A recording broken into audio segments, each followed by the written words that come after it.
Hi everyone, I'm joined by Alice Hart-Davis, who, as we all know, is a true beauty authority in advancements in skincare and treatments. Always honest and realistic, Alice knows what works and what doesn't, and where we should be spending our money. Alice, thanks so much for joining me today. So firstly, are the effects of a good moisturiser the results that people want to see the most in their skin, would you say? Do you know, I think they are.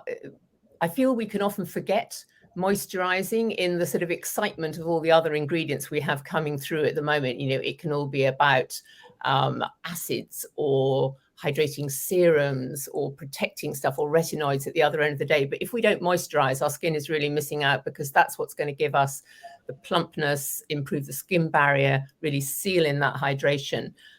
Once we do that, you know, the skin cells look that bit smoother, they reflect the light better, and that's really what we want to see in our skin. And can you see long-term benefits with moisturizers? You absolutely can, but you do need to keep using them. Maintaining that skin barrier is key, and this is something everyone's been talking about a lot in the past couple of years, simply because over lockdowns, many people got too gung-ho with all the acids and other actives that they were using, and that damaged the skin barrier. And I think we've all realized we need to rein it back and to keep the moisturizer really going, because it will have long-term benefits. You know, skin that is better hydrated wrinkles more slowly in the long term. You know, that's a well-established fact. So even from simply that point of view, it's very well worth continuing with the moisturization. Yeah, cool. And this is a really interesting question too. If you're looking into the future, what would you say the solutions for skin hydration and moisturization will look like? I would think we probably want some newer add-on ones, because we all know about hydrating serums, we all know about moisturizers. They're part of the absolute basic sort of the cleanse, tone, moisturize idea is still there in the back of our minds for a lot of us.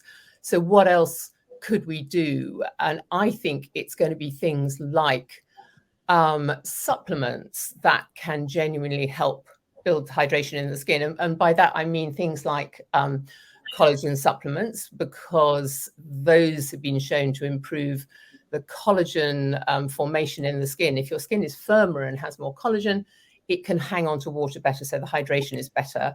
You can do that with collagen supplements. I went through a trial with a vitamin C supplement, a liposomal vitamin C supplement that I took for months. It whacked my hydration levels up so high, I've not dared stop taking it ever since. It was about 4 years ago. No, seriously, I take it every day. And then things like, there's a really interesting one I was trying this summer, which is a gut health supplement. So it's working on the microbiome.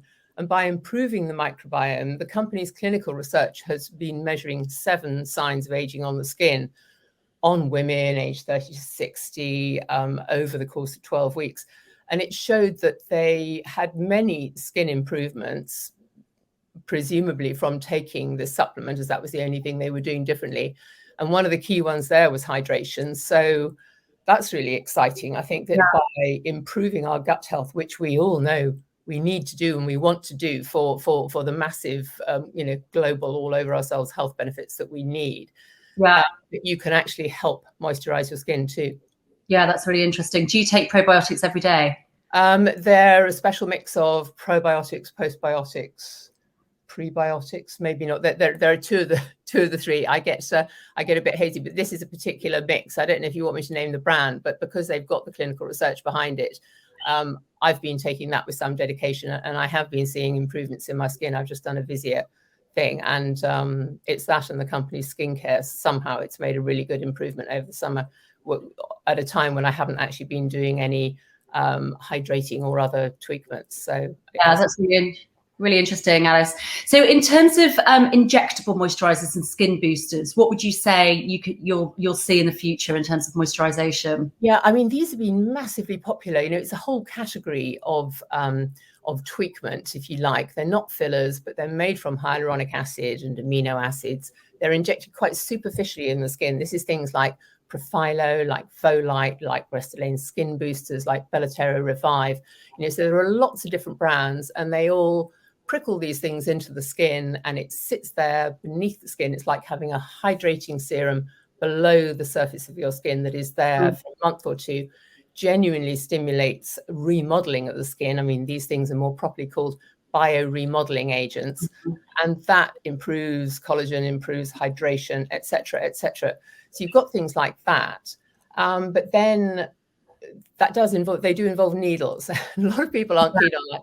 So there are treatments like mesotherapy, which can often use a kind of needle stamp, which is a much gentler way. It's a bit akin to home microneedling to get that hydrating substances a little bit deeper into your skin.